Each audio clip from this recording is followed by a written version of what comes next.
of Collinwood, and no, there it goes finally. I'm Preston of Collinwood, and joining me is Mark at I under slash Barnabas. How are you, man? I'm good, good. Very, very excited to talk about this movie. What were your thoughts? I loved it. I'm not trying to show my hand too early, but I really loved the movie, and I've not been able to think about anything. I saw it 2 nights ago, and I've hardly thought about anything else since then, which is a sign of a good movie. And the more I think about it, the more I like it. What did you think of?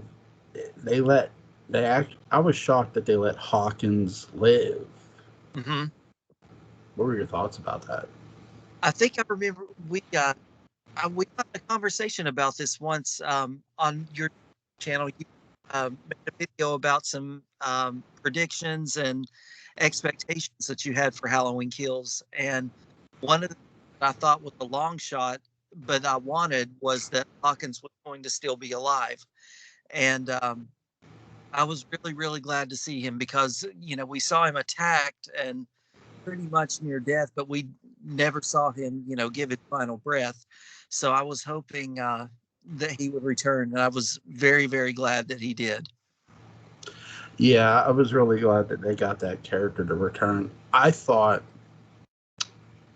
either when they had him, I thought maybe Brackett would see him and they would do the flashback, but Mhm. no, they do it right there as he's laying in the middle of the street, which I was really shocked by. Yeah, yeah, same. What were your thoughts on the 1978 flashback? That was really good. I I didn't think that.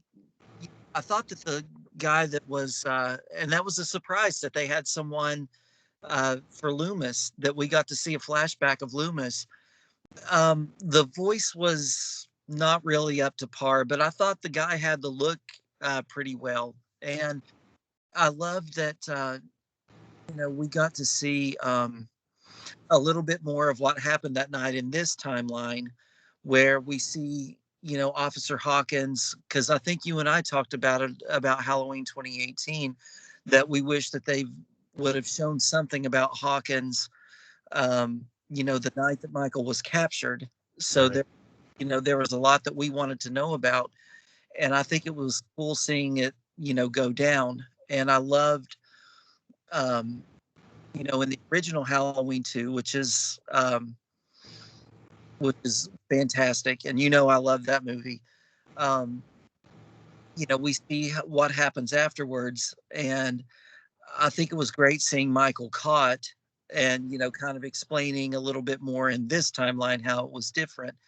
And I really like the parallel of him standing out on the sidewalk in front of his house, like we saw when he was a little boy in the original one. So I thought it was pretty well done. But what about you? Okay, the actor who portrayed him is Tom Jones Jr., who Uh-huh. did the body and the face. So Mhm. they did use an actual actor. There's no CGI here, really. Right. The actor who voiced him is Mahan. I forget the first name, something Mahan, Mhm. and so I did not fully love this Yeah. because I didn't love the voice. I don't think it lined up well. Like you Yeah. said, it. I like how he looked to a degree. I don't really have too much of a big issue with the look because look, either you get an actor who looks the part or you CGI it. Yeah. And we've seen bad CGI and we've seen really good CGI. Yeah. Now, I guess my question to Blumhouse would be because any film I've seen with their CGI has been incredible. They Mhm. have used amazing CGI and used it well in horror. So that I guess that would be my question. Mhm. Why didn't they use CGI and maybe use Donald Pleasance's voice? Again, he is saying sort of new lines to a degree, so I get maybe why use an actor. Right. But I want to get your thoughts on when Loomis looks up and he says, He says to Hawkins, "Did Michael kill here tonight?" What were your thoughts on that? I thought that was good. I really liked how how the attack went down upstairs in Michael's room, or I'm sorry, in Judith's room, Yeah. and I thought that was really well done, and you could see the trauma all over young Hawkins' face, and I liked how how erratic Dr. Loomis was. I felt like he caught that pretty well in his expressions. There's something Married in Winnington, Nurse Winnington says, Married to Winnington says that Dr. Loomis knew what a killer looked like. I Mhm. have a theory that Loomis knew that Michael did not kill that man upstairs somehow. He doesn't say it Oh, that's a good theory. because the look on Loomis's face when Hawkins doesn't answer him right away Mhm. is sort of like, hmm, like I think if Loomis can spot a killer Mhm. the way Merrington says, and I do believe he can, Mhm. I think he knows when Michael doesn't kill. Like, Yeah. okay, I know my patient pretty well. He may have not killed that man upstairs. Something else may have happened. Now, we don't hear that out of him. I wish we sort of did, Mhm. but maybe that could be something for ends. I don't know, you Mhm. know? I'll have to look at that because I'm planning on going back and seeing it at least one more time. I've watched it on Peacock like 3 or 4 times now. Oh, that's great. It's like, I've watched it. Always like, how many times did you watch the movie? I'm like 4 times. I said, I love it each time. I said, so I really enjoyed this. I love how, again, because this is picking up from the same night 2018 is. So they're sort of pulling what Halloween 1 and 2 did, in a sense. And I love how everybody's pretty much in their same outfit. You have, Allison's dipshit boyfriend still dressed as Bonnie. She's my wife's like, why is that kid wearing a skirt? Yeah. What? I was like, he was in a Halloween costume party. He was at a Mhm. dance. And Mhm. I like how Karen still has the Christmas sweater on. Oh, true. I didn't even pay attention to that. She wore a Christmas sweater in Halloween 2018, Mhm. and she's still wearing that same sweater. And my Mhm. wife's like, she's wearing a Christmas sweater. It's October. I said, yeah, but it's Laurie Strode's daughter. She hates Halloween. Yep. I know a lot of people that do the same thing, that put their tree up before Halloween, and I'm like, what's wrong with you? But yeah, that's a good catch. I didn't catch that. What did you think they had?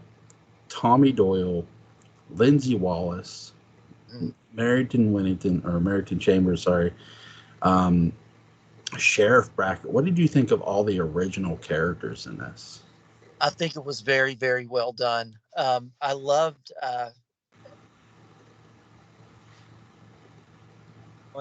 and no offense to Paul Rudd, but I did think that Anthony Michael Hall was a better Tommy Doyle, just in my opinion. But I mean, both did a good job. Um, but I really, really liked seeing Tommy on the karaoke night, getting up and telling the story, and giving everyone a recap to catch them up. And I thought the way he told it was pretty effective, and cool to him take a leadership role in all this. And I thought that it didn't feel like people say fan service or like they had no point in being there. I loved seeing everyone returning. It was nice to see them all together and support of each other first, uh, Yeah, and then they support each other in a totally different way later in the movie when they found out Michael was back. I like the fact that all these characters, because I think the biggest concern I heard prior to this was everybody's like, how are they going to do all these characters and have, Alice and Karen I think they balance that real well in this movie by going back and forth, by jumping here, jumping there, and they do a really good job with Tommy Tommy Doyle going to the bar. You know, he's at a bar first, and then they. I love the. My favorite part of this movie so far is the human error in this movie. Mm-hmm. This movie, the one thing 2018 didn't do enough for me was the human error. Mm-hmm. And John Carpenter's Halloween is full of human error. This sort of duplicates that and turns it up a bit. Mm-hmm. When they're at the bar, there's a television and they're talking about the prisoner transport bus and how there's two escaped mental patients, and they only showed the picture but they don't give the names. Yeah. And I thought, uh-oh, what? That's sort of a mistake by the media too. They didn't put the names, they only put the faces. Yeah. And this sort of leads to later what happens at the hospital too, Mm-hmm. because by that time you have such a panicked induced town where like kill evil dies tonight, Tommy's sort of leading that charge. Mm-hmm. What were your thoughts on they kill the wrong person? They pretty much cause his death. Mm-hmm. That was um that was heartbreaking. I put something like, you're on their side, because it made me think a lot of Nightmare on Elm Street, like the whole thing with the parents getting together to kill Freddy Krueger. Um, it was kind of an emotional thing, because you were really behind the mob, and they had every reason to want to go after Michael to keep a repeat of what happened 40 years ago from happening. Yeah. Kind of uh, you wrong person. Uh, People adopt a mob mentality, especially like on the internet, like on Twitter, it happens. You know, People will gang up on someone that hasn't done anything wrong. And I thought it was just kind of a nice example of, how I guess a good is the term I'm looking for, just how, people tend to gang up on the wrong person, and, rally other people to attack somebody that hasn't done anything wrong.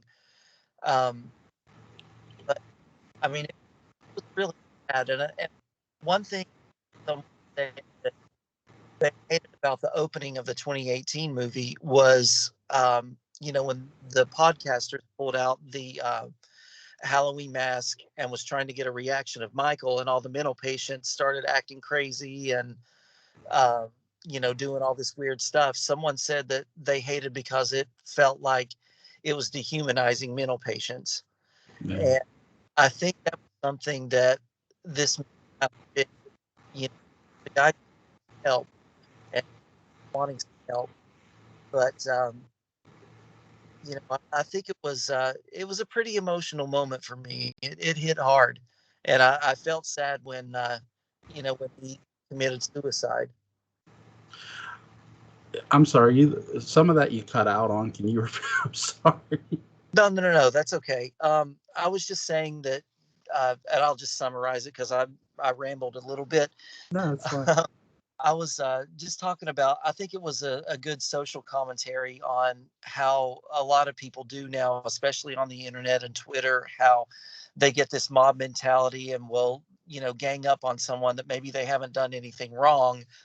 Um, Maybe they've just voiced their opinion about a movie or something, and people will gang up and, go after and attack someone that hasn't done anything wrong. And, even though they had a right to be angry and go after Michael, it just shows how, a mob mentality can, really hurt other people. And it made me sad, and it was a very, very emotional moment, and I felt really, really bad for that guy. I did too. I think something this movie does really well. It shows how evil corrupts absolutely. Mhm. Where all these people, all this mob that started off as a good thing. And I've always said, listen, there's no such thing as a good mob. It ends up going bad quickly. It may start off as a good intention, but it goes bad quick, and it does here too, where when they're at the hot when he's at the hospital, Evil Last Night, they're so convinced that it's Michael. Yeah. Other Lori and Karen finally realize, no, that's not him. That's not him. But no one's listening. The police have lost all control at the Mhm. hospital, and after that, it's just like I really, I know some people might not have liked the dialogue, but I get what they're sort of doing because to me, they're setting up ends with all this potential. The people who didn't go get killed by Michael at the end of this, I think they're setting them up for, oh my God, what did we do really? Yeah. I think we're going to get some more of that in ends, not necessarily a mob, but the guilt of the mob. Yeah. Because we kind of saw that a little bit in the first Nightmare on Elm Street, how it affected the town Yep. street and how they kept it under wraps, and it, like the main character Nancy, how it affected, her parents never could get over it, and they ended up divorcing. And Nancy's dad was the law and order of the town, and he was one of the main ones that went after Freddy Krueger. And you just saw how it completely destroyed him. So I think there's going to be a whole lot going on in Halloween Ends. And I've got a feeling that it's going to be my favorite of the three. I like the fact that the night scenes in this to me looked better than they did in 2018. I felt like, I don't know, to me this made their previous film look like an inferior film. Michael's just pure vengeance in this movie. What did you think of the killer of killers in this movie? I I definitely think this movie belonged to Michael. I think the first one was a lot of Lori, Yeah. what she's been up to, and how finding out how the timeline has changed, and setting all that up. And about this Lori, uh, and really, I don't have a problem with that because she needed to be benched in this movie, and this was Michael's story.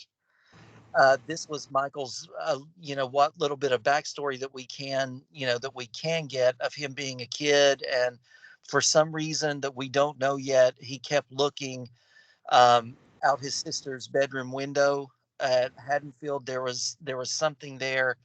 This movie was Michael's story. This Mhm. was great. Hell, he was very angry about being trapped in the basement, and once he got out, it, he was on a rampage, and it was great. This movie definitely belongs to Michael. I like how Lori at the end of this, she's talking about how no one could have survived that fire. What she doesn't realize is he did it by luck. Yeah, Here's this. I've talked about. To me, they did not show off Michael's intelligence enough in 2018. In right. this, they did. He Yeah, hides in sort of a fireproof place where she was storing stuff, and he comes out, kills the first firefighter. The mm, other one helps get him up out of there, not on purpose, but right. unintentionally, and he just goes out and slaughters them firefighters. I think the it was real important to stress this killer just isn't brutal. He's very cunning and very smart and knows. I'll say this: the word insane gets sorted out with Michael, like crazy insane. I disagree. There's a Yeah. person who was pure crazy, could not think to do all this, N- and he was very calculative in this movie. Yes, he was. And my, my reaction when the firefighters went in, and I made sure that I didn't watch any of the trailers. That little teaser of Lori, screaming "Let it burn, let it burn" was all I needed. Yep. when you saw the firefighters coming, and when that one fell through the floor, I grabbed my seat and I was like, it was like, oh no. So this is how he gets out. And I felt so bad for this dude that fell that fell down, of all the rotten luck. And then another firefighter just doing his job, reached down to help pull him out and had no idea what he was unleashing. So yeah, um that was such a great sequence. I loved every minute of it. And you know who I don't want as a neighbor now? Laurie Strode. Yeah, true. True. Yeah, her neighbors get 86th so fast. yeah, yeah.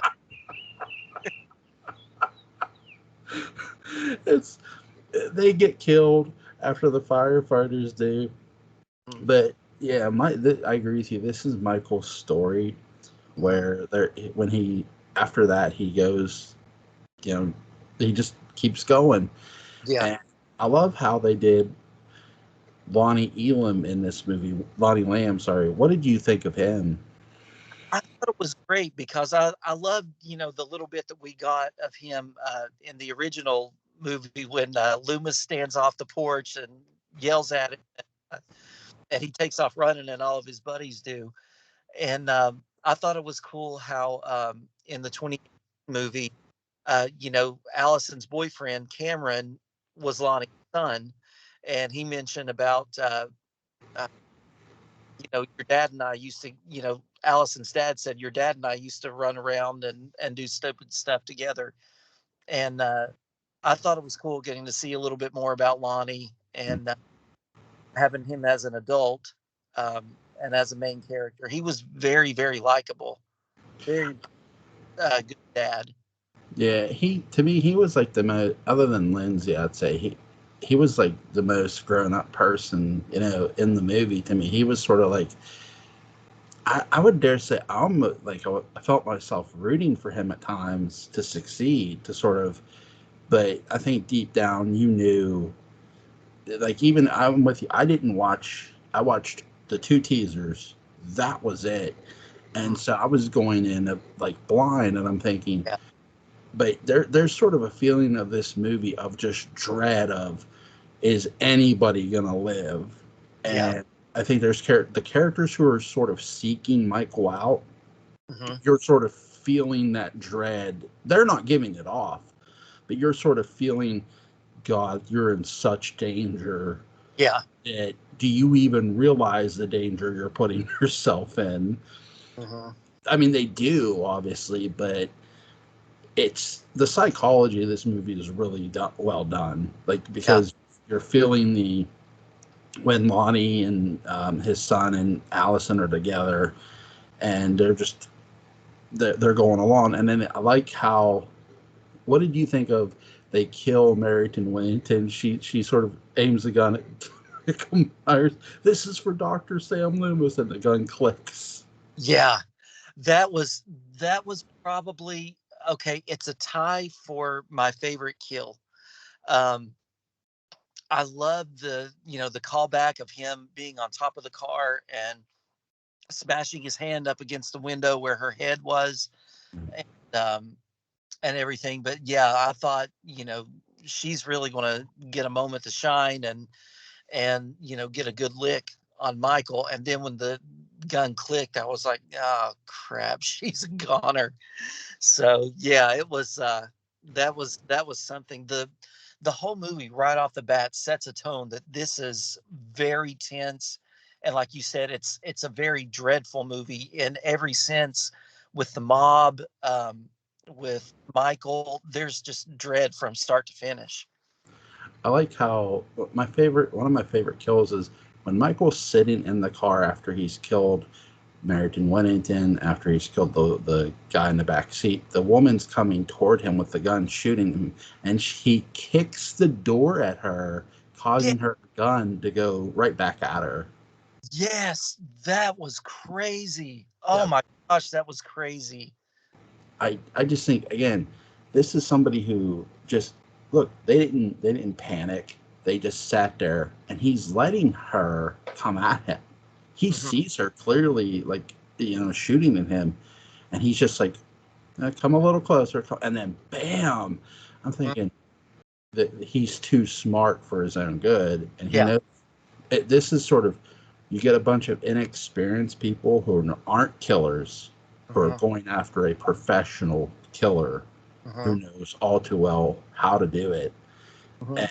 And that really, I think that's another resignation of this movie, another sort of like um, psychological thing, that Mhm. all these people, they have no idea how to kill somebody, like just murder them. Michael murders absolutely in this movie. It's, again, it's like a really, again, really great. Mhm. I want to get your thoughts on how the Myers house looked, and what did you think? I thought it was great. I thought they recreated everything very, very well, and I love the way that it looked. In the flashback scene, um, because like the 1978 flashback, it had been abandoned for 15 years, and it looked like that. And then when you go um, with the the gay couple, Big John and Little John, I love those two guys. How they had decorated it and everything. I thought the Myers house had a lot of presence. I really like how the house is blue. It's a different color. You can tell someone's actually living there. And like you said, you meet a same-sex couple that is living in the house, and they they're reminding the trick-or-treaters who are pranking them, "Well, who lived in this house? Mike Myers." And it's Right. like like, okay, so Great. you're under the realization that you bought the house of the town's most notorious serial killer. Mhm. God, like, move out. Just move out of that house. You Yeah. might live to tell about it if you do. Hmm. True, but maybe Lori's dad cut him a good deal or something on it. Who knows? So, I, I'll give you half off. Sold. yeah, exactly. Big John and Little John are cheap. So, but Right, I agree. I think that's just it. They're looking for just a cheap house. Hey, I'll tell you, I got this house. Someone died in it, but it's no big deal. It happened how many years ago? exactly. But I thought the Myers house really, really good. I I had no complaints. I thought the designers did a good job on it. Yeah, I really. They used the house in North Carolina. The Myers replica house is what they used. Yep. So they did a really great job bringing that to life, and how they utilized it really well. Hmm. I want to get your thoughts on, so the mob, Tommy, you know, after Karen steals her mask, steals Michael's mask, because Allison and her boyfriend go into the Myers house. He gets killed along with his dad. She breaks her leg, sort of the way Lori broke her leg in the original. What were your thoughts on that whole sequence? Just That was my tie for my favorite kill. That was that was pretty traumatizing to watch. Watching what happened to Cameron, where Michael was dashing his throat against the broken stair banister, and was, more or less stuck, and he was gasping for air, and he was still alive, and Michael was just, standing there and watching him suffer for a long time, and then he just reached and broke his neck and killed him. That was it reminded me a lot of uh, the kill in the very first one with Annie Brackett, when Michael strangled her in the car. And for me, that was a hard one to watch, because she's gasping for air and she's struggling, and Michael is just really choking hard, and it made me think of that kill. It was pretty brutal, and I thought it was pretty intense. And, Allison, she had reason to want to go after Michael in the beginning, but now it's much more personal. Her trying to, escape, even though her leg was broken, like Lori did, was really, really good. I think a whole lot. That was probably my favorite scene and sequence in the whole movie. I'm sorry, you cut out a bit there. Oh, that's okay. I was just saying that more or less it was my favorite scene and sequence in the whole movie. I like the fact that when she's like, do it, and then she's sort of signaling her mother to like stab him, and she stabs him with the back with the pitchfork, takes Uh-huh. off his mask and runs. And I'll say this because there are going to be people who go, well, how did he get back to the house while he Uh-huh. was beat? Well, here's the thing, because the whole movie, remember, they're jumping around. Uh-huh.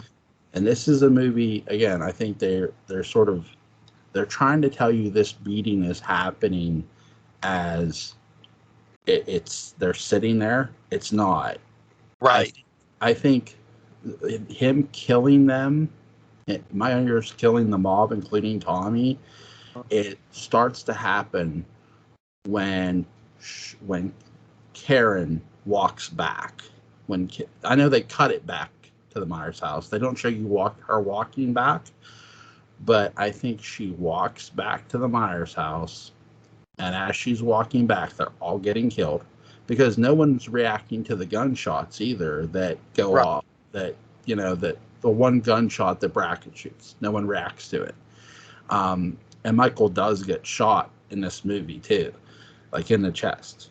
And when when she comes back, by the time she gets back and gets Allison out of that house, I think right at before the cops show up, Michael has walked all the way back around Uh-huh. back of the house, and as he's going up the steps, the sirens come, and he's already up in his house. Yeah. That's something I think they're gonna maybe explain, but I Uh-huh. think that's how it happens. Yeah. That makes a lot of sense to me. Uh, that I would say you're probably right on the nose. I what did you do you think, because Laurie Strode says about him being he's transcending each time he kills, you can't do it with brute force. Are they tap dancing around the word supernatural to you? I think so. Um, I think they're saving that for Halloween Ends. Right. It's real strange to me because even though I think they are tap dancing around the word supernatural, and they're not doing a very good job of doing it either, Right. they they shoot him, point blank. He gets stabbed too in the Myers house by Allison. So there's a lot of things happen to him here to where you just can't explain it away as transcendent, as fear. There's something more to this killer now that they just can't explain. So I know that they don't reveal why Michael's killing in Uh-huh. this movie, which is great. But here's the weirdest scene for me, and I want to get your thoughts on this because this is just creepy too.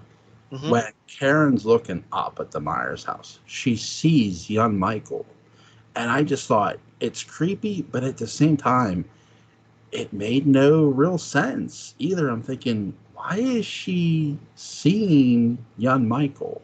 What were your thoughts on that? Um, I don't really think a whole lot into it other than just, I guess it was maybe just a curiosity thing for Right. her. Um, and wanting to um, find out a little bit more about Michael. Um, find out, I guess, what has made him. I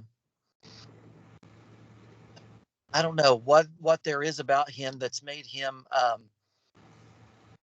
Her mom so obsessed with him for 40 years, and the person that basically ruined her childhood, maybe it was just a moment of curiosity or something. I'm not really sure. I guess maybe we'll find out a little bit more in the next one, but I I can only really speculate about it. What about you? I think you're making a great point where because no one had look, we know Lori's psychology, like her mental state, what was put in question in 2018. Karen's she has talked about this in 2018 where I've had to put up with this shit, you know. She's basically John Tate 2.0, but she's a woman. But it's sort of she's been trained by her mother where John Tate wasn't trained. She's been, basically taught how to shot, shoot, fight, all that, and she didn't ask for that. And Right. she's had to hear the name Michael Myers, for a long time, and then Allison sort of alludes to this. She was not allowed to talk about Michael Myers to the Right. cop. So when that scene comes later, I think you're spot on more than what you're giving yourself credit for, Mister. That there's this there when she looks up, I think it is somewhat curiosity, and her mind is sort of seeing him because of that curiosity, because sort of her mind is manufacturing a boy in the window, and that boy's Myers, basically. Looking for closure on, on this trauma or something. So Right. No, I agree with you 1,000% that there's she's looking for some, because and people might say, well, that the mob attacking Michael should be it's not. right. It like it's not about her. It wasn't just about killing him. Yeah, there is that. But keep in mind, this woman had to hear her mother, got taken away from her mother. She had to now go after her daughter to rescue her. I agree with you. I think your point is more, you're not giving yourself enough credit, Mister. But there's when she's looking up, there's a psychological moment of what what what what what caused this boy, and I think that's sort of what her mind manufactures the boy in the window, the young Myers boy. Mhm. And that would kind of make sense that, her mindset would change after she saw what the mob did to the mental patient, that, that wasn't the right way. So maybe she went there directly. The mob and killing Michael wasn't going to bring her closure. So maybe she tried to venture off on her own to and tried to look at Michael in a different way to understand and get some kind of closure. So she would go that route. But the I love, timing, really bad. I love how Allison is watching her mother go up the steps Yeah. up the Myers house. Mm. I mean, Allison is like literally just like beaten down, hurting. And she's watching her mother go up the steps. Mhm. I am curious to see how they're going to, because she does scream, like um Karen screams a bit when Michael's like stabbing her. So I don't know, like I don't think the sirens were necessarily going. The lights were like still, Mhm. they were still there with the lights, but I didn't hear the sirens going. So I'm curious to see if like did they just not hear her, Mhm. or you know what I mean? That's something I'm most curious about. What are your thoughts? Um, no, it that could very well be it. You know, they might have been on the radio and hearing what was going on with the mob. Um, it, it's hard to tell. But I mean, that's a very good possibility. What did you think of the playground? Because we did jump some of the movie, the playground sequence with the kids, and we're playing. There's this man in this white mask playing hide and go seek with us. Hmm. That was great, and that's something I was wanting to bring up that I really liked that this movie did. I thought it was great how the kids were you know not paying much attention, but and it was like more or less that was their okay boomer. moment. And when Lindsay was trying to talk to them and warn them and tell them that they needed to go, and and they finally did. Um, and of course, I can't help but bring up I love the silver shamrock mask, and that all three of them were there. That was wonderful, you know. And I told Lynn after we got out of the theater, I said I definitely love the silver shamrock mask for the win. Um, but I thought it was great. I loved seeing how they didn't really think much of it, and that they more or less got scared and took off running. And um, I thought the way that Michael arranged the bodies um, when they were found, um, with silver shamrock masks on, Yeah. I thought that was a pretty creative way to display what he was doing. Um, and like the couple at the beginning, the woman that was the gravekeeper from the 2018 movie, um, the mixed race couple. I loved, after Michael stabbed the husband, for some reason we don't know, Michael just kept stabbing him and grabbing every single knife out of the thing and kept stabbing the guy. And I think this really showed a creative, um, just random side to Michael killing. I think you know what it is? It's called killer proficiency. Yeah, exactly. You know what? I don't think this guy's dead quite yet. Yeah. Yep. Can't stop on an odd number. It's got to be an even number. So we'll go one more. We'll go one more. It's great. I haven't used this knife yet on this gentleman. And let me try this. Right. No, but I'm with you. I love the playground sequence, like how Mhm. they're there. I love the like how he hangs the body of Merrington Winton. It reminded me of Bob from the original Halloween, how he's just sticking against the wall. So I I actually here's what I'll say, and I know this might rub people the wrong way. I don't ever want to hear the words John Carpenter hates Halloween 2 again because they use footage from Halloween 2. Right. They you know, it's time to let that go because they use footage. They take literal footage from Halloween 2 and use it to show Annie being wheeled out, and I love it. I think it fit well. Yeah. It didn't feel forced. Hmm. It just felt natural. I Yeah. think for some you could say, well, are there such a thing as bad Easter eggs? Yeah, there could be, but I have not spotted any in this movie that were bad. Bye. Now there's no bad in this one. I might have had. I'm sorry to ask you, but will you repeat some of what you said during our podcast? Because some of it you cut out for. I'm sorry. No, no. I just said I couldn't find any bad Easter eggs in this one. I thought they were all done very well. Cool. Did you think that Mike with that this is the most violent Michael we have seen? To me, yes. Uh, Okay. I felt like you know I think the AA um, was a little more ridiculous back in the '80s when a lot of the other Halloween movies came out. The Mustafa Akkad Halloween movies were coming out. So I think with this, we got to see a lot more of Michael completely unhinged and very unpredictable. Um,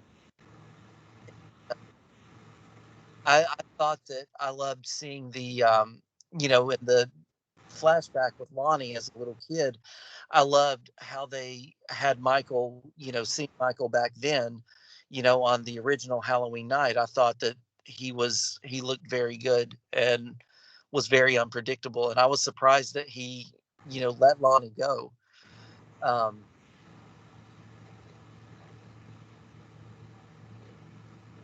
I thought that you could even see like on Michael's mask, he looked angry all Yeah. the time.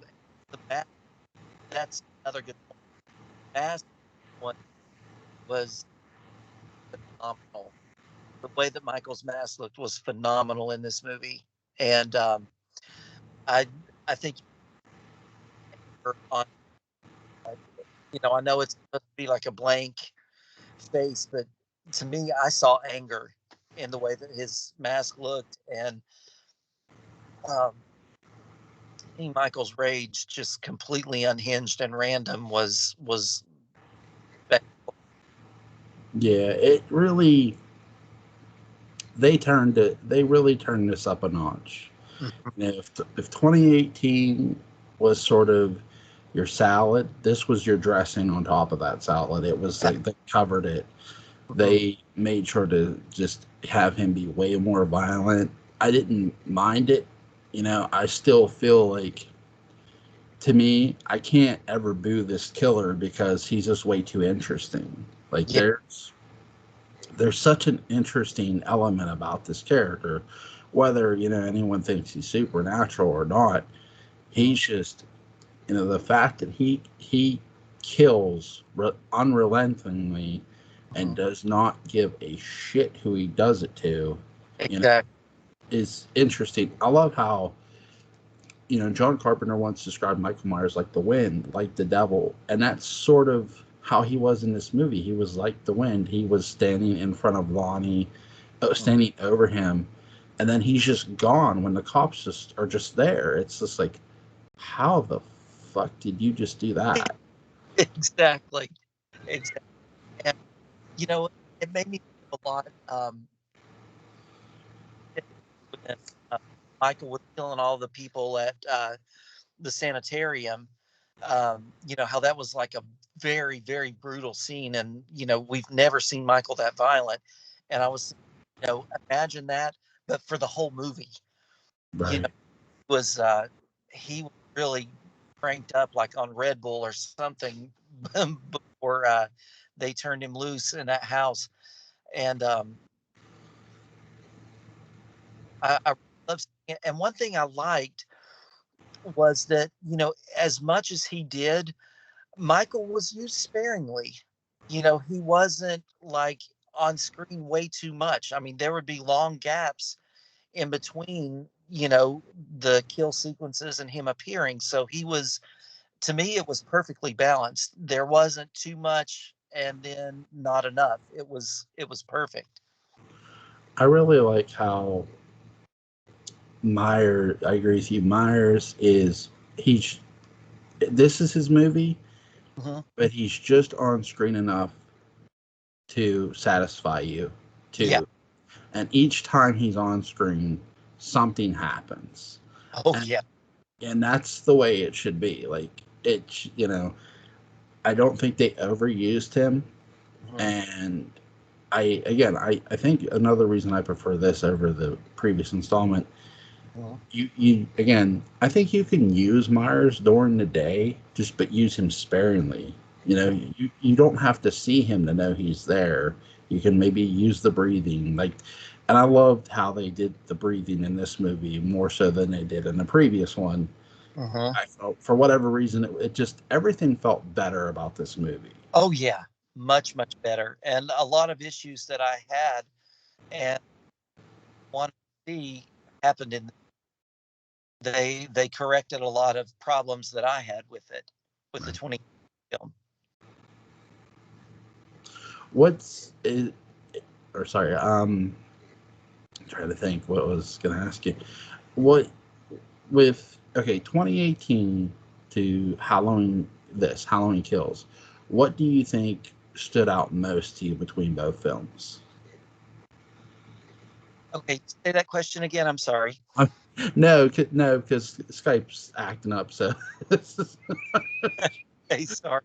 no, it's not your fault. It's just Skype's acting up for whatever reason. But okay, between Halloween 2018, Halloween Kills, what stood out to you between both films the most?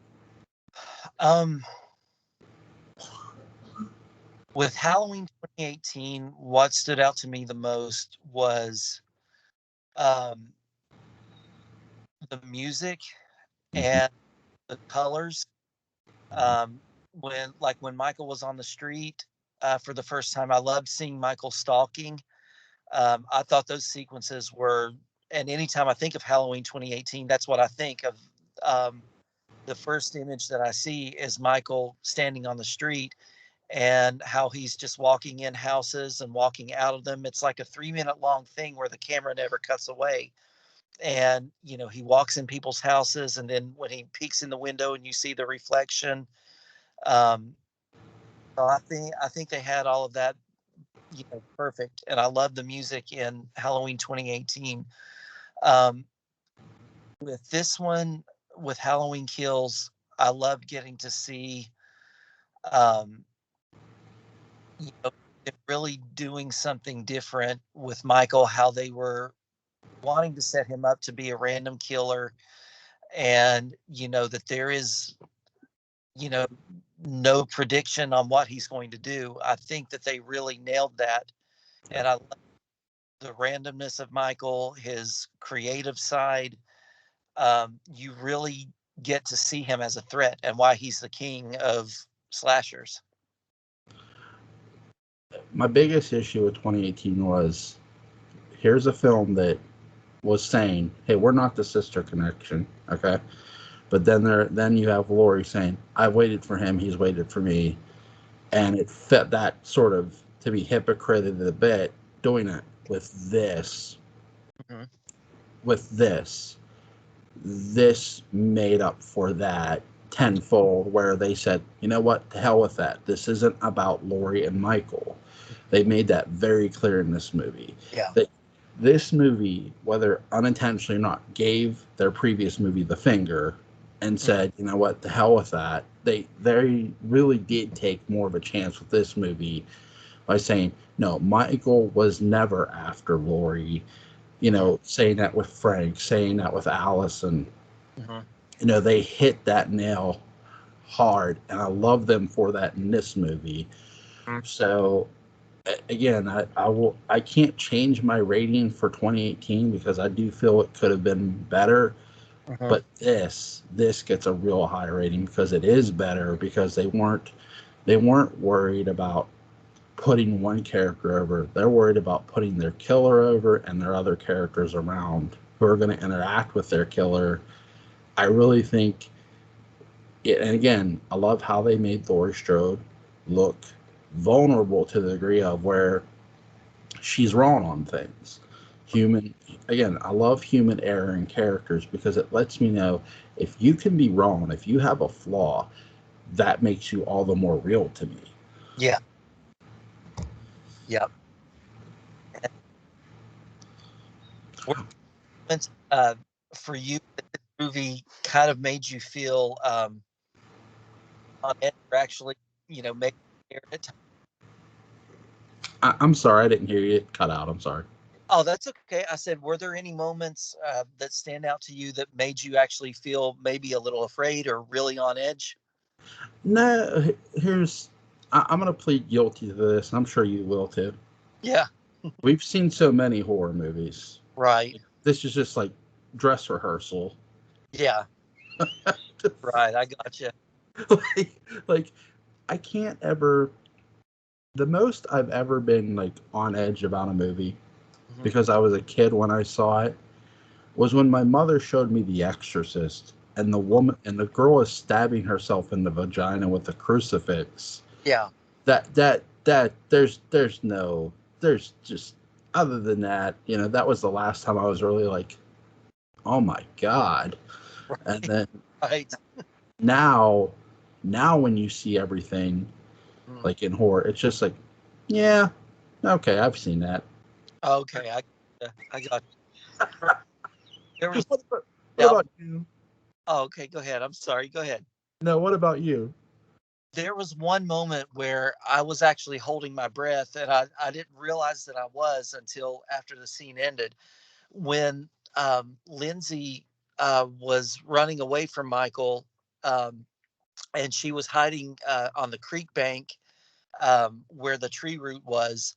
and she was trying to cover her mouth and not make a sound. And when Michael walked to the edge of the bank, and you know I know he had to have heard her whimpering a little bit. And I remember gripping the seat and like kind of holding my breath. And then when you hear him stepping on the bridge and walking past, then I kind of felt like a when you heard those steps. So that was a pretty intense moment for me that I didn't expect myself to react that way. I wish sort of I could get like that, like, Hmm. but like I'm like the worst person to take to see a horror movie or see a horror movie with, because I'm just like sitting there like it's no big deal. Like Hmm. I'm next to my wife on the couch, Uh-huh. and it's like I'm so used to seeing horror movies. It's like one. I mean this in no crazy way possible. One Mhm. character's death is like, oh, okay, Yeah. next. Oh yeah, of course. I just didn't realize how caught up I was in it. And No, but like I said, I didn't realize that I reacted that way until after it was over. But oh my gosh, it was that was something. I love that part. I'll tell you one of my favorite theater experiences Mhm. ever is when we went to go see what was it, the movie where them girls are in the cave and Oh, they and yeah. right descent, and we're watching it, and I watched this with my late brother, and he was in the theater with us. And what was funny is that as the movie was ending, we're Mhm. sitting there and the movie ends. I'm like, wait a second, don't go nowhere. My brother's like, why? I'm like, just wait. Something don't feel right about this. And then here, the girl never gets out of the fucking cave. It's Right. like all a dream. And he's like, how the fuck did you know that? I'm like, I did. And it just felt fucking weird. Yeah. Like, it felt weird, dude. I'm like, that was weird as shit. Uh, he's like, he's like, you know what I was doing? I was waiting for her to get killed. I'm like, good for you. yeah. Exactly. Exactly. I'm like, you were what? You were waiting for her to die? Like, what's wrong with you? But yeah, it's really great to see this movie that Halloween Kills be this good. Yeah. Like, really, and that's something I want them to realize. Blumhouse realize that okay, 2018 was pretty good. This was really, really, really fucking Yeah. good. Was. So please Mhm. quit leaking shit to Yes. people to where it's the like oversaturation. Yeah. Have some faith now in your audience. Hmm. And if they can't have faith in their audience, that they really need to look in the mirror because they did a really good job with this. Hmm. It's like, hey, I'm coming back for ends. Like a Right. lot of people are coming back for ends. You're never gonna get 100% ever. Like, Right. and that's sort of the thing. Everybody wants to get that 100% like the original did. And I said this to another friend of mine, Darnell Weeks. I said this to Daniel Culver, another friend. Shout out to them. Oh yeah. But the reason the original gets 100 is because it was so goddamn organic. Yeah. Like, and don't get me wrong, this movie did have organic moments, Hmm. but you'll never be as organic as an original because it was an original idea. It was an original concept. It's like I, Darnell, we could all sit there and write like the best Halloween ever. It's not going to get 100% because it's not organic. It's not as organic as that original, at least.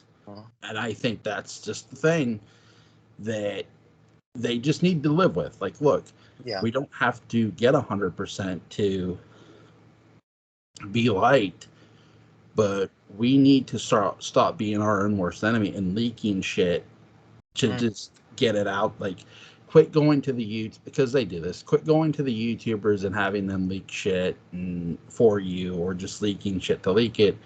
Yeah. Keep it in house. Show us, have faith that your product is going to do good, because you should after this. Yeah, I agree. I agree. I was really upset and disappointed with um, the handling of leaking spoilers and Yeah. things on this film. Like I said, like you and I both said, the teaser was all we needed to know, Yeah. and I mean the name Halloween is enough to get my butt in the seat, when it comes to the theater. But the teaser was all I needed, and I don't have to have all this leaked and all this and show me this scene and show me this picture. I don't need that. I literally, like, just because I watched the teaser, and I don't know if you got the same thing or not on YouTube, where if you watched the teaser, just one teaser or even both, you would get like recommendations for spoilers and all this shit. Oh, And I literally, everyone's channel that popped up with that, I hit don't recommend. And I yeah, wasn't hitting it to be mean. I'm hitting, I don't want the spoilers. yeah, Like, I don't want the leaked. If you honestly have that, I don't want it. I uh-huh, want to watch this movie and see what it is for myself. yeah, Quit. I wish they'd understand. You're taking that away from the audience with uh-huh, doing that. And I applaud you for not, for just staying the hell away from it, because I did too. And I know, I told Darnell Weeks this. I said, he said, "You have not watched the theatrical." I said, "No, sir." no, no, no. And when we would see other movies and stuff, and that trailer would play, I would keep my head down because I didn't want to see it. And I came very, very close to, how Twitter will allow you to mute words and phrases. I was very close to muting the words Halloween Kills because I was so scared that spoilers would pop up. I literally, the day the theatrical trailer came out, my wife shared it to me, and I took it off my timeline without watching. And I went right to her because she was right in the next room. I said, "Please do not share that to my timeline again." It's like, and she's like, "God, you are really serious about that, aren't you?" I said, Oh, yeah. "Yes, yes, I am." And so she's like, "Okay." She goes, "I respect that." And so she never did. And I'll say this: there are some really cool people out there who didn't like try to like send me anything. Uh, You didn't, Darnell didn't, Daniel didn't, and I appreciate that, because it's oh, like, yeah. you know what I mean. I don't want it to be ruined, to be spoiled for me. I want to walk in surprised Yeah. and delightfully surprised, is what I was with this. Same. It, Same. It definitely surpassed my expectations. I loved your mask, by the way. I loved your Oh, Michael Myers mask. That was really cool. yeah. Yeah. I definitely loved going in costume and character to see this movie. That was a lot of fun. I remember, like, when I would go up Walmart like on Halloween, and I was dressed up as Michael Myers, and I had my old mask. I have a new one now, and anybody who would just try to talk to me, I would just not talk. I wouldn't say shit to them. And it's just like, I would be creeping them out, and this one girl who was handing out candy, she's sort of shaking as she's handing out candy, and I'm just looking at her. And there was this girl who was dressed as Cinderella. I'm standing next to her, and I'm just breathing as hard as I can, like, fucking. And it's just like, look, I'm just strolling along through Walmart, and I got people looking at me. Oh, because you're creeping people out. I'm like, yeah, that's great, great. Job well done. Right, right? It's like, you just, I would have, like, were you? I love the black and white photo you sent me on Twitter. That was really cool. Standing outside the theater, that was a really good. Oh, yeah, that's the idea. So yeah, I really like that picture. It turned out really well. That was really cool. I love how you were just standing there. You stood perfectly. You have like great posture. Like, Oh, thank you. with the Myers costume, you did really great. So I love how you just stood perfectly. So you did really great. So I appreciate that. I love how you just I love how you look. I like how you look as Barnabas too. I like how you're like your little Twitter picture of Barnabas. That was really Oh, cool. yeah. Well, thank you very much. You're welcome, man. Um, let's see. I'm trying to think if there's anything. What Any, was your score of the movie? what's that? Your score of the movie, Um, favorite score or just? or your score of the movie, the Oh, rating. I'm sorry. 8.5. That's good. Yours? That's good. For me, I went 9 of 10. Um, my biggest complaint of this movie was of course, I bought the soundtrack because I've got to have the Halloween soundtracks. The soundtrack was really good, but for me, the key themes like the opening Halloween theme, Laurie's theme, it felt a little bit weak to me where it was like single notes on a piano and it just I No. don't all the music in between was great, but I think the key themes were a little underwhelming to me. So I kind of had to take off some big points for that. But the movie gets a solid 9 out of 10 for me. I really, really enjoyed this movie a lot and can see myself watching it a lot. They don't really use the sound like the music a lot in this movie. They do use it at points, Mm. but you can hear like the Laurie theme, the Myers House theme, and if that's how they sound on the soundtrack, you know what I mean. I haven't heard this soundtrack, but if that's how they sound, like how you're, I sort of heard some of that in the movie where it's very it's like low, but I Hmm. think here's where I'll defend this a bit. Hmm. I'm going to play devil's advocate again. There's been, and I've talked about this to Darnell. There's been how many Halloween movies. You know, how many times have we heard the Myers theme in the first one, Laurie's theme? And I think to come up with a new rendition of said theme isn't easy. You know, it's probably wasn't like the easiest thing. It's like, okay, now I Oh, have to come up, you know what I mean, with a newer hmm, rendition or hmm, something that sounds a little different, but not so different. It's not that score. So they lower it to sort of give that. It felt like a somber feel, like a sad sort of feel. right, right, right. I understand that. I get that. You know, it's again, I don't think they were. Here's the thing too. I mean, Christian Hanisch said this too, so shout out to him. The score is not really. It's there in the movie, but it's not. It's not. It doesn't take precedent. You know, it doesn't. And I agree with that. It doesn't take. It's not like in your face. Hmm. You know what I mean? It's. This is more about Michael, like you've talked about, and I've talked about. This is more about Michael and the characters, and not so much the score. Hmm.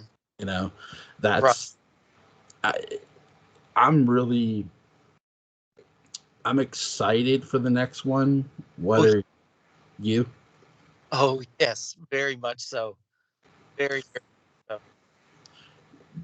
I'm really like I was talking about this too with anybody that if Dark Shadows had a trailer, like if let's say tomorrow the series like gets announced and like the day after we get a trailer, I'm watching the trailer one time. That's it. You know, I don't.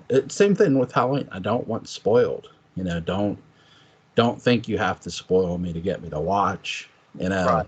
you don't. It's like I'm gonna be there because I'm a fan. You know, I'm gonna watch. You know, and I know you will too. So Oh yeah. Uh, what? oh, go ahead. I'm sorry. No, no. I was what is there a character you'd like to see come back in ends, like or an actress or actor from the previous installments? Um, I'm gonna go with my same two picks. I would love to see Tom Atkins return, uh, especially where there's obviously a lot of love for Halloween 3. That's been shown in Halloween 2018 and this one. I would love to see Tom Atkins return. Yeah. And part of me I would like to see, which I know she was in Rob Zombies, but to me it's always a joy seeing Danielle Harris on screen. I don't know how they would use her or what they would do. Obviously, she's not going to be Jamie Lloyd, but um, it would be cool to get to see them, to see both of them in there for me anyway.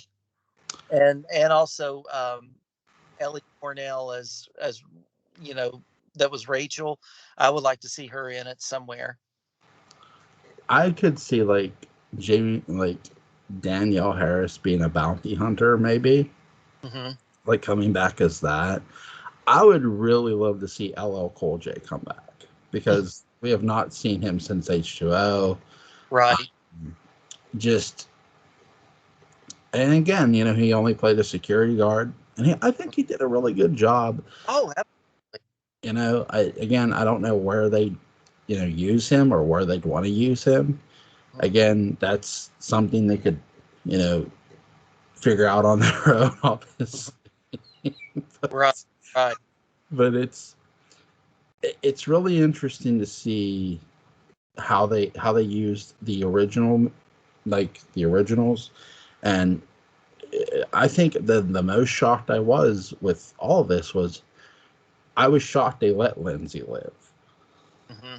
Like that's because you're killing. And some people might say, well, they killed all the others, so of course they got to let one live. Well, no, they don't have to let any.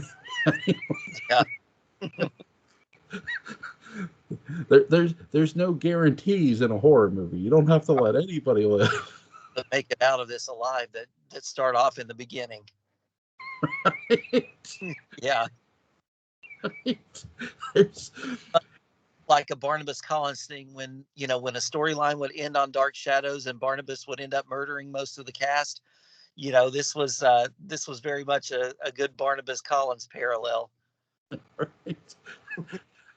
It's like there's that moment when Willie is like saying to Barnabas after they hear from Dr. Woodard that Maggie is dead, but we know different, right? Mhm. And Willie is like playing like the Jiminy Cricket of the century, going, "We killed that girl, Barnabas. We killed that girl." And I'm just waiting for him to turn and just choke the fucking life out of Exactly. it. Yeah. Like, Um, but go but ahead, sorry. oh, you're okay. There was a question that I wanted to ask you before we started the video. I was thinking about it today. If like you were saying, if they brought Dark Shadows back as a series, would you want to see Barnabas a lot like he was in the way that Jonathan Frid played him, where he would go back and forth between, a conflicted human being and then the vampire? Or would you like to see a brutal, violent Barnabas, like a threat, like Michael was in this film? I want it because here's the thing with that. Because they are sequeling the series, they're sequeling the original. Whoever they get to play the character, whoever plays the part of Barnabas, I want there to be many things. Number one, when Barnabas gets brought back, whoever brings him back, he needs to be going, why? What? Yeah. Why did you do this? Because this is, again, once you do that, you're offsetting. There's a lot of other things that come with it. Angelique, obviously. Mhm. So he needs to be one angry, and whether look you are for the first time because Ben Cross did not play Jonathan's Barnabas. He played his own. Right. This person, whoever they get, has bigger shoes to fill than what Ben Cross did because they are literally playing Jonathan's Barnabas. Yeah. They are literally like that's. I've said this to Darnell. I've said this to Daniel, and I'll say this to you.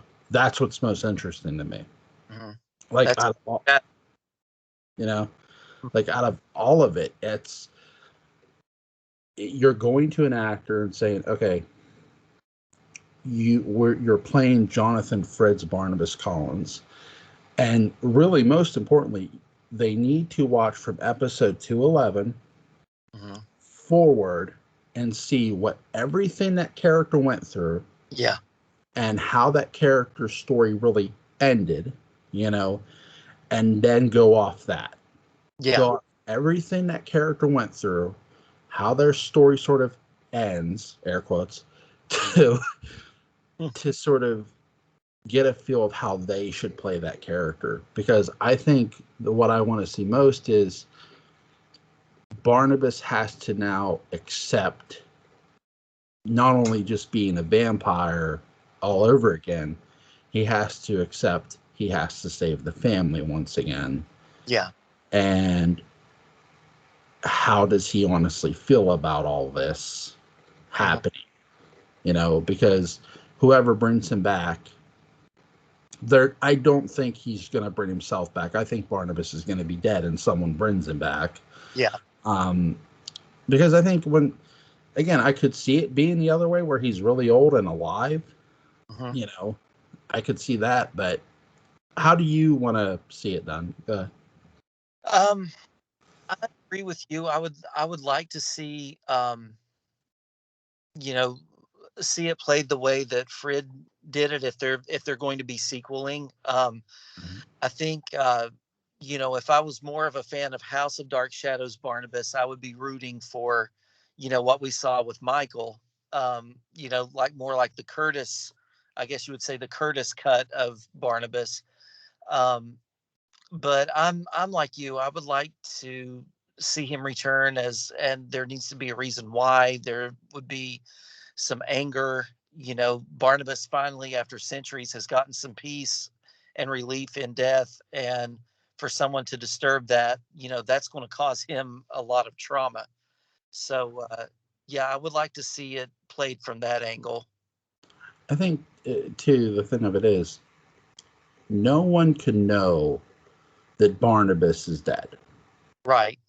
To me, Barnabas has to be under an assumed name of being dead, wherever he's buried, and whoever goes and gets him knows this. They know where he is. Yeah. Whether you have, and to me, the only person really able to do that to me is Quentin. You Hmm. know, that would be the one person Julia would be left entrusted with everything. Now, I'm, and that's sort of where I'm curious with this too. It's like, okay, because I don't think it's just going to be one episode and we're going to get Barnabas. No, Hmm. I don't think that will be the case. I think we get Barnabas either toward the end of the first season or close to that because you really need to lay who these characters are out. Not Hmm. necessarily one episode, but who they are through each episode and what's happening that causes whoever to go get Barnabas. Says something has to happen supernatural to where it goes, oh, oh shit, that's not good. Right. Right. You know, that's Dark Shadow. Like Collinsport, I've talked about this on Twitter, is like one giant Ouija board. Yeah. Something's going. You don't know what it'll show you. You don't, Hmm. and I think that's sort of the thing too. Like it doesn't just happen to the Collins family; it's happening to the town itself. The whole thing. Hmm. So whatever. I know you're excited about it. Like I hope it gets picked up. And Hmm. did you see the trailer for the Flash movie, the teaser? No, not yet. I'm gonna send it to you when we get done here, but Okay. it's really good. Michael Keaton returning as Batman is interesting. Okay. Um, but yeah, it's what are your who do you think they should get to bring Barnabas back?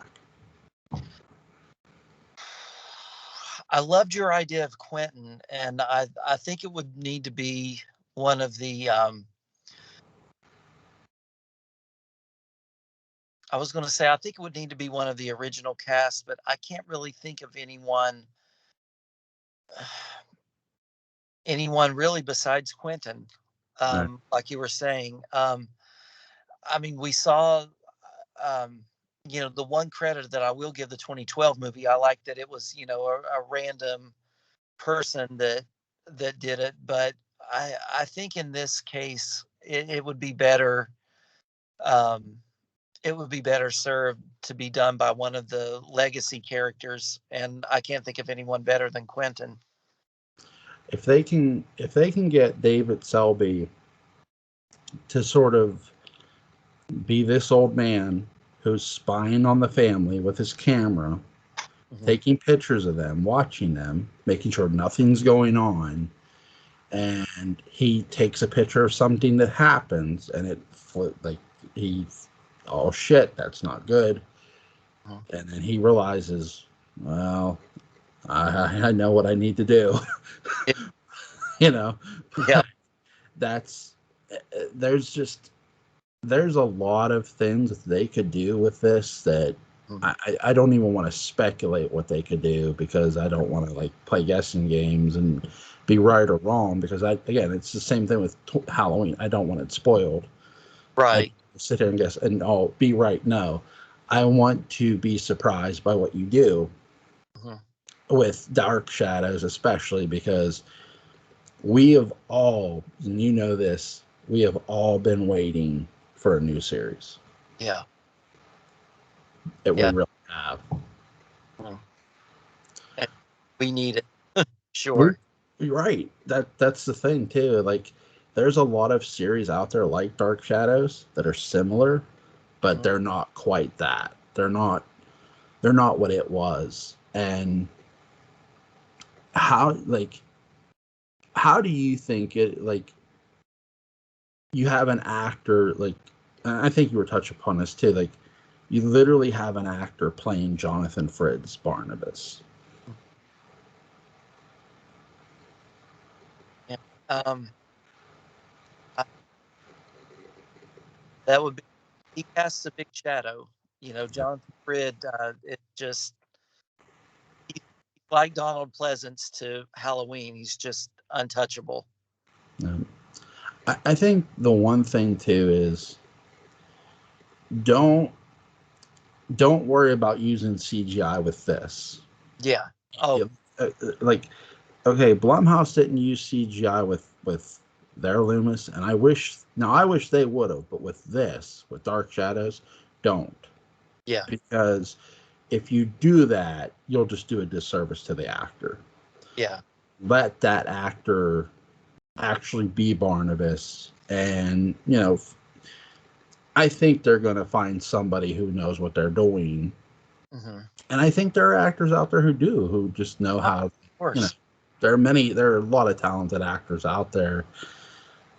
Is there somebody like you've talked? I think you mentioned Annie Matichak. You hope like maybe she gets on Dark Shadows. And is there someone else you want to see? I don't know. There's just there's a lot of actors I could think of, actors and actresses that I think would be really, really good. One actress that I would really love to see cast as Carolyn is Billie Lourd, Carrie Fisher's daughter. That Billie Lourd would be a great Carolyn Stoddard. Nice. I could see like Carolyn's like daughter like just be like a menace or something. Oh yeah, absolutely. Absolutely. Like, oh Jesus, like chip off the old block, huh? Exactly. But it's really it's really interesting how you have all these characters in Dark Shadows, and to see like who, not just who comes back, but who's gonna get like how many kids does Carolyn have? How many kids does David have? Like, and that's what's I think is another interesting part of it. It's like I agree with you. We need Dark Shadows to come back. We really, really do. It just bring it back. God damn it. So yeah. I have to ask you this: Do you want them? Because there's sort of been talks about this on the internet. Do you want them to remake or sequel Season of the Witch?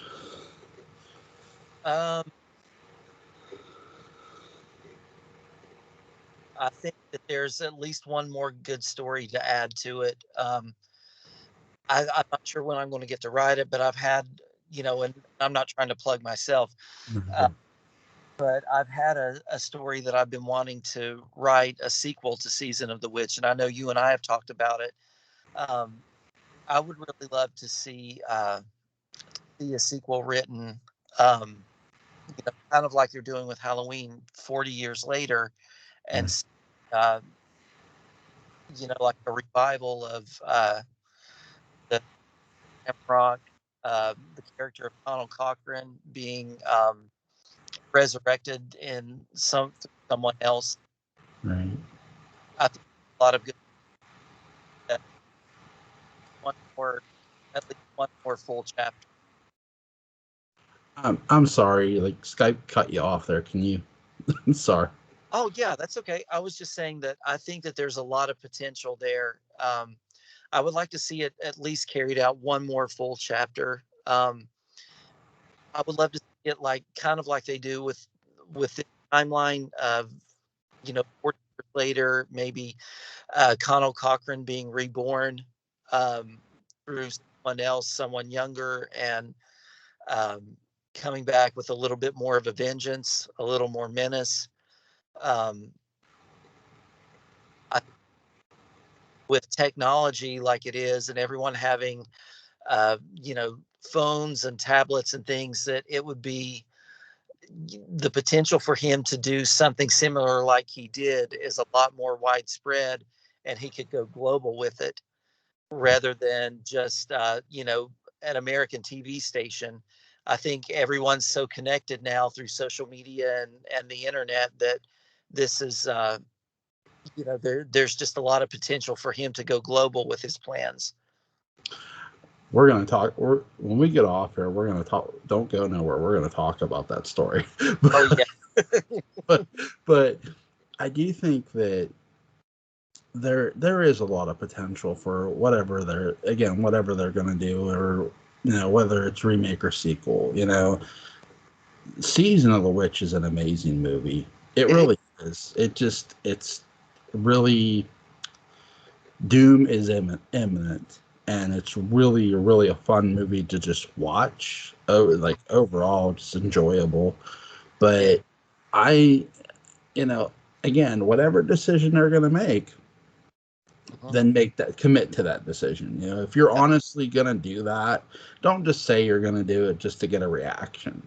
Because I think sometimes there's that too with the internet. Like, oh, let's throw this out there and see how people react to it. Oh, absolutely, absolutely. I'll give you the worst. I'll give you the worst offenders of this, and it's our lovely video game Konami with Silent Hill. Oh, there's always a new Silent Hill rumor, and I'm just like looking at my watch, like, yep, another 10 minutes went by. Another Silent Hill rumor will be coming out soon, and then it'll be full of shit too. Exactly. So it's like, I think my wife asked me, she goes, "Do you ever get tired of them?" I'm like, I just laugh at them because I know it's bullshit. Oh yeah. I'm like, look, Konami. What now? They did. Alan Wake just got remastered, so that's a good sign. Oh yeah. But when you hear something about Silent Hill, it's not going to be a remaster. No. It's going to be a remake. Yeah. And I've talked about this before. Go look at PS4 really hard and see the games that are available for it. Resident Evil 2, Final Fantasy 7, Resident Evil 3. They're remakes. Right. And those were some of their biggest sales. I think the biggest selling one that wasn't was, I think, Red Dead Redemption 2. But that's, again, I had actually played the original Red Dead Redemption, which was fun, like back in the day. So it was like, oh, they're making a prequel? Oh, shit. Okay. But so for Silent Hill, when Silent Hill was announced, I'm just going to be like, to all the people who put the Silent Hill rumors, first of all, kiss my ass. Second of all, this is the real deal now. And Yeah. Oh, Like, oh, that's frustrating. just just stop it with the false like news, because Yeah. I get, as a fan, I get why they're doing it. They're trying to hype something. Mm. But there's a point where you're not hyping anything. You're just fucking annoying the shit out of people. Exactly. Exactly. We we've been, us Silent Hill fans have been kicked around, and we're smarter than that now. It's like, look, here's the thing. Konami made money with Silent Hill on the slot games. Yeah. I think, honestly, if there is one being discussed, I think they're just talking about, if I had to guess, they're talking about what they honestly want to do with it. Like, what does Konami really want to do with Silent Hill? Not just not just remake it, like if they're thinking about a remake Yeah. after it. Mhm. Because you can't just think on the terms of remake and then put that out there and live off the success of that. Okay, Right. what do we do after that? Hmm. Because a remake's only going to do is only a game's lifespan is often how you make it now, especially like Red Dead Redemption 2 has lasted me a lifetime. Yeah. Final Fantasy 7, I wish their sins they would have done it a little differently, Hmm. but it's lasted me a decent amount. I will say I played it most through because I was going through it a ton of times. Hmm. But with Resident Evil 2, I think the reason that lasted long is because of how little cutscenes they literally put in that game. They Yeah. literally put very little, and it was just a lot of it was gameplay. Hmm. So that's sort of your thing too with this, with Silent Hill. Don't have a shitload of cutscenes that where I'm watching your game Right. more than playing. I think I get why Final Fantasy VII does this to a degree, and I do need to do a full on like revisited review of it Hmm.